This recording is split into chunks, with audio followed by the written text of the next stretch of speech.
Hey YouTube, Kira Twig here, bringing you all an update to my Predaplant Yugioh deck profile for post Duel Overload. With the release of Duel Overload, we finally got the Predaplant Link monster in the newest set. It's an awesome Link 2 monster, which definitely does help power up the Predaplant deck for a lot more different fusion plays, and with Master Rule 5 now being a thing, we now have more options for where we place our fusion monsters that we make with the Predaplant deck, being the main focus of the deck to summon out all the different fusion monsters that you can summon with your different Predaplant monsters and all the other generic support. I also wanted to do an update to the deck because we did get hit pretty hard with this deck, with Glow Up Ball being banned and Instant Fusion being put to 1, so it really did limit the plays we can make with the deck, but I'd say the deck is still very, very powerful because we have our main engines still to rely on and all the other different options with the new Link monster and what you can use to fusion summon. So let's go ahead and get started with the deck profile.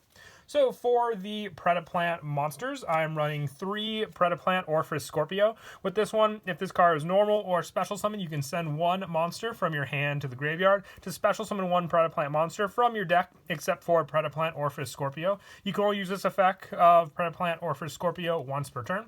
So this is your main go-to setup for a bunch of your different Predaplant monsters, with the main fusion you usually want to get out being Starving Venom Fusion Dragon, which needs 2 dark monsters on the field except for tokens. So Orpheus Scorpio can really help set that up, and with special summoning a bunch of other different Predaplant monsters, you can either gain Predaplant tokens, you can play counters that you can place on cards, or even just set up one of our best monsters that works with Orpheus Scorpio, being able to search out all the different fusion cards we run in the deck as well. So you definitely need 3 of this card, just being an easy summon off of cards like Lone Fire Blossom as well. It's an added plus to this deck for sure when setting up all your different fusion plays.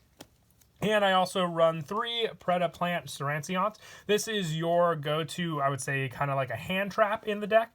When an opponent's monster declares a direct attack, you can special summon this card from your hand, and after damage calculation, if this card battled an opponent's monster, you can destroy that opponent's monster, and if this card is destroyed by battle, or if this card on the field is sent to the graveyard by a card effect, you can add 1 Predap card from your deck to your hand, except for Predaplant Serancion. You can only use each effect of Predaplant Serancion once per turn. Search power, destruction power, and easy special summon power onto the field. This is definitely your go-to card for stopping a lot of your opponent's attacks, but also then being able to rely on this card to get a bunch of different searches and also take care of your opponent's monsters that may be pesky later on during that battle that it attacked into this card. So it's definitely a good card to rely on. Also, with the level 6 Predaplant Tuner we run in this deck, you can easily synchro summon using this card into a bunch of synchro monster options that we have for the extra deck also, and then just go for this card for an easy fusion summon, because it will be on the field also for that easy play to rely on. And that's really all for the 3 ofs for the Predaplant monsters. For the rest of them, just with the numbers, I'm running 2 Predaplant Clemensandu. With this one, monsters with a Predator counter that you use for fusion materials are treated as dark. During your main phase, you can fusion summon 1 fusion monster from your extra deck using this card on the field, and monsters from your hand and or monsters with a Predator counter your opponent controls as fusion materials. You can only use this effect of Predaplant Clemensandu once per turn. So this card is great. It's kind of like a super polymerization play for your opponent's cards by using those Predator counters to basically make your opponent's monsters the requirements for a good amount of the different fusion monsters we run in the extra deck. So this card really does help for that overall setup you can do. And like I said, with a good amount of the plant monsters we run in this deck, they can easily be summoned out to the field with a bunch of the other different spells and monster effects that we run in the deck.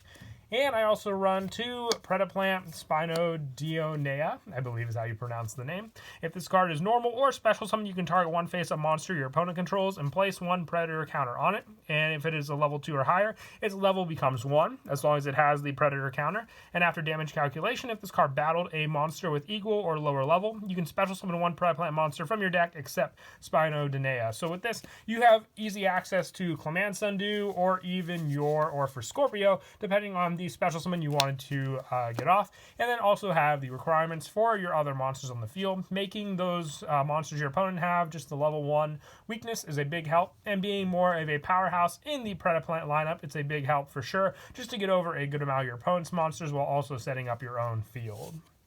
And then for the one-ofs for the Predaplant monsters, I run one Predaplant Drosophilum Hydra. You can special summon this card from your hand and or graveyard by tributing one monster on either player's field with a Predator counter. You can only special summon Predaplant Drosophilum Hydra once per turn this way. And during either player's turn, if this card is on the field, you can banish one other Predator plant monster from your graveyard, then target one face-up monster on the field. It loses 500 attack. So you use this more for the setup with your opponent's Predator counter monsters being able to summon onto the field quite easily by using their own monsters as resources. And I also run one Predaplant Banksy Ogre. This is your tuner monster, being a level 6 tuner, but you can special summon it from your hand by tributing one opponent's monster with a Predator counter. And if this card is sent from the field to the graveyard, you place one Predator counter on each face-up monster your opponent controls. More situational, but still that tuner option to go into Black Rose Dragon with the deck with your level 1 Seranciant that you have also. So big plus there for sure. But like I said, you only really need one of these cards. The same with Predaplant Darling Tanya Cobra. If this card is special summoned by the effect of a Predaplant monster, you can add one Polymerization spell card or one Fusion spell card from your deck to your hand. You can only use this effect of Darling Tanya Cobra once per duel. That's why I'm only running one of this card. It's a once per duel, and it's your go-to play with your Predaplant, or for Scorpio, being able to rely on that special summon to get you your fusion spell, and then having these two monsters on the field, the easy play to go for all of your different cards also. And that's it for the Predaplant monsters. For more of the dark attribute monsters, just to help with all the different fusion plays, I run two Edge Imp Chain and one Edge Imp Sabers. The Edge Imp lineup is a big help for sure in this deck, just being able to easily special summon and gain additional searches with both of these cards in the deck. I only run two Chain and the one Sabers. I really feel that's all you need in the deck for the overall setup that you can do with your cards. Very, very useful otherwise, and plus they're searchable with Fright for Patchwork, which we are running, which we'll go over when we get to the spells, but I feel this is the best lineup to go for, especially in the deck. And for more special summon with all the dark monsters in the deck, I'm also running two Caligo Clawcrow. If you control a dark monster, you can special summon this card from your hand. You can only special summon Caligo Clawcrow once per turn this way. But for some of our bigger monsters, we can have the 2-of setup on the field. But with our bigger boss monsters like Predaplant Trisophorovertum, this needs 3 dark monsters on the field. So if your opponent has them, you can easily use Super Polymerization. But this card can just help when you're one card short of the setup of monsters on your field to summon out for that card. So I definitely do like to run 2 of this. I really feel it's all you need since it is a once per turn, but still very, very handy for those plays. And lastly, to finish off the monsters, the only non-dark tribute monster we run on the deck is Lone Fire Blossom. Still very, very easy to get out the majority of our Predaplant monsters with this card. Once per turn, you can tribute one face-up plant monster or special summon a plant from your deck. So you can even go through all the Lone Fire Blossoms and then get out whichever Predaplant you need. Most of the time, I do like to go for the or for Scorpio and then get the special summon effect of this card as well for that overall setup. And that is it for the monsters. We'll now move on to the spells. For the Polymerization lineup, I like to run 1 Polymerization along with 2 Fusion Substitutes. Its name is always treated as Polymerization, but with the majority of our Fusion plays having to be on the field anyway, Fusion Substitute I feel just comes up as a better card to use most of the time, because then you have the recycle power for your Fusion monsters in your graveyard, being able to return them to the extra deck to get that additional draw 1 card also. But Polymerization can just help as a situation sometimes if you just need those cards in your hand. Let's say the Predaplant monsters, so we can summon out cards like Predaplant Chimera Rafflesia, which doesn't need to be on the field, but you still have the options to summon it out.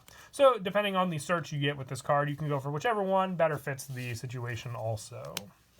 And I also run 2 Preda Practice. You special summon 1 Predaplant monster from your hand, then add 1 Predap card from your deck to your hand, except Preda Practice. Also for the rest of this turn, after this card resolves, you cannot special summon monsters from the extra deck except fusion monsters, and you will activate 1 Preda Practice for per turn. So with this, you're kind of limited on your plays, but it still gives you options of special summoning your Predaplant monsters and giving you searches with this card also. I only run the 2 though, because you don't want to be locked out of one of your best plays in the deck, which is your Predaplant Verde Anaconda. So having this as an option still, but still relying on this, because like I said, the Link monster for Predaplants just leads into your fusion play. Being able to, still set it up with this card is a big help for sure also.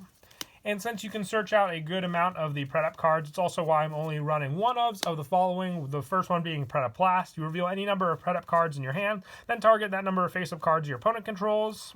Place one Predator counter on each, and if you do any of those monsters that are level 2, now become level 1 as well. And if your Predaplant monster would be destroyed by battle, you can banish this card from your graveyard instead. More protection, but it's a good way to set up your Predator counters on your opponent's monsters also. 1 Predapruning. You target one Predaplant monster in your graveyard, special summon it, and equip it with this card, and when it leaves the field, destroy that monster. Just more special summoning options from your graveyard as well. And the same goes for Predaponics, just being able to give you options on the field. Their effects will be negated by special summoning a level 4 lower Predaplant monster from your graveyard, but still a big plus for sure in the deck. But like I said, you only really need one of these cards. They're searchable with Predapractice, and you just have that option when you draw into them also. For some of the other one-of fusion cards, I run 1 instant fusion, 1 refusion, and 1 ultra polymerization with the Link monster, which we'll go over when we get to the extra deck. You really only need the one-ofs for these setups, and cards like Orpher Scorpio being able to search out the fusion cards for those options also, plus with instant fusion being at 1 on the ban list. That's what we're really hit with this deck, but you still have plenty of options to rely on for fusion summoning with this deck also, and our extra deck plays for sure. But another big fusion play, which definitely does help, is Super Polymerization, which is still at 3 to rely on just the easy resource using of your opponent's monsters, and the fact that we can use some of our Predaplant monsters to turn them into Dark Attribute means we can easily use them for our own fusion plays also. So you definitely want to use 3 of this card. Easily setting up some of our Predaplant monsters for the discard just means that we can easily special summon them back for resources later on from the graveyard also.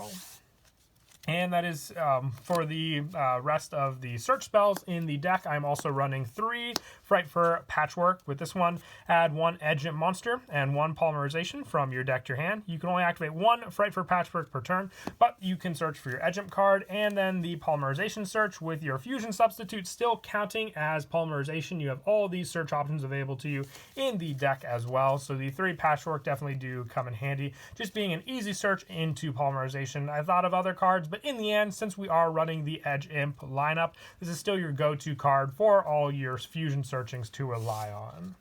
And lastly, to finish off the spells, I run 2 Allure of Darkness. The majority of the monsters in our deck are dark, so just when we open up, let's say, multiples that have a once per turn effect, just being able to use them to banish for the cost of drawing with Allure of Darkness is a big plus for sure. Then you can hopefully draw into some more reliable fusion cards to use also. And that is it for the main deck. We'll now move on to the extra deck. For the fusion monsters, I am running 2 Starving Venom Fusion Dragon, your big go-to monster, being able to gain a big amount of attack points to use against your opponent, and then also just being very easy to summon out in the deck, with the deck meeting the requirements and it being the main boss monster, I'd say, of the deck. You definitely do rely on this card a lot for some of your big push plays against your opponent, and also being one of our go-to Super Polymerization plays also. And for some of the other Predaplant monsters, I run 1 Predaplant Dragostapelia and 1 Predaplant Chimera Felicia. This one helps for the fact that they don't have to be on the field to summon these cards out. You just need a fusion monster and 1 dark monster, and then 1 Predaplant monster and 1 dark monster, which can be a big part of the deck, and why it's also very useful to run the non-Predaplant engine, including the Caligo Clawcrows and the Edge Imp monsters, because then they can just meet the requirements for the other fusion materials we needed for these monsters also. But for some of our bigger boss monsters, I also run the 2 Predaplant Trivorovtim, I believe is how you pronounce the name, close enough. With this, if you wanted to run Greedy Venom Fusion Dragon, sadly I just didn't have the card. You can take out one of these for the copy of Greedy Venom Fusion Dragon. It's completely up to the player at that point. Whichever one you have for the deck, you can even run 2 of those if you don't have the Predaplant Trivorovtim to run in that spot. But just a true boss monster for sure, and being able to use 3 dark monsters even when going up against your opponent, if they're running a majority of those cards, is a big help for sure for the overall summons you can do using their resources with Super Polymerization. And then for the instant fusion target, sometimes we can make it normally with the fusion plays, but 1 Mud Dragon of the Swamp also to finish off the fusion monsters in the deck.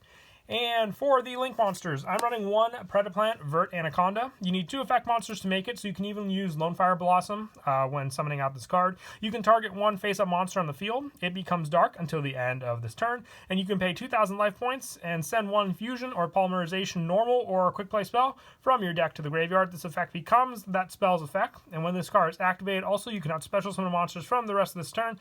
You can only use each effect of Predaplant Vert Anaconda once per turn. This is made for your setup in this deck. You can get the search power for your fusion plays, whichever one you need that we run in the deck, and you can also go for the dark attribute of your opponent's monsters to then use with super polymerization for that, making them the needed attribute for it, even if they aren't running the dark attribute, and just being an easy link monster to summon out. It has great link arrows as well, but even with Master Rule 5 being a thing, it's not a big need anymore, but still very, very useful for sure. And for the rest of the Link plays, I run the 1 Wee Witch's Apprentice, the 1 Nightmare Phoenix, 1 Nightmare Cerberus, 1 Nightmare Unicorn, 1 Boral Sword Dragon, 1 Star Yugioh, and for the Synchro monsters, I like to go with just the 1 Black Rose Dragon, just being a good setup with all the different plant monsters we run in the deck as well. Being able to use the second effect to weaken our opponent's monsters with this is my big choice of using it, plus the fact that I use Sarancion and our Banksy Ogre, and most of the time go for the level 7 synchro plays. I found it was the best one to go for sure. With also the fact that we don't run Destrudo in the deck anymore, we're really limited to those plays we can do also. But as for some of the best setup plays you can go for in this deck, it definitely does revolve around using your Or for Scorpio, which you can get out easily. Like I said, all you need is a Lone Fire Blossom, and let's just say one other monster in your hand, and you have your needed go-to setup. Just being able to normal summon your Lone Fire Blossom, tribute the Lone Fire Blossom to special summon your Predaplant Or for Scorpio onto the field, and then sending a monster from your hand to the graveyard, being able to use its effect to special summon out another Predaplant monster from your deck. Most of the time, like I said, go for the Darling Tanya Cobra with its special summon effect. When you special summon it by the effect of a Predaplant monster, you can add 1 polymerization spell or fusion spell card from your deck to your hand. Whichever resource you need, you'll be able to easily summon it out. So just having that search option, especially for sure. And then with that fusion spell you searched out, you can go for either the Starving Venom Fusion Dragon play, or even go for the Link summon to be set up for your Link monster, which is your Predaplant Vert Anaconda. Having the spell card still to use, let's say with easy resources you can have in your hand. If that's the case, you'll go for the normal polymerization to then get out a Predaplant monster, or using the Vert Anaconda's effect to choose one of your opponent's monsters to turn it into a dark attribute, and then using, let's say, super polymerization with some of the other cards for the discard in your hand to choose their monsters for your play also. But that is it for the deck profile. I hope you all enjoy the video. Definitely, I've been doing a lot of deck profiles for the Dual Overload set, but having a lot of fun as well. Looking to build definitely a good amount of other ones from that set, so definitely look forward to them. But until next time, please don't forget to leave a like and subscribe, and Kira Twig out.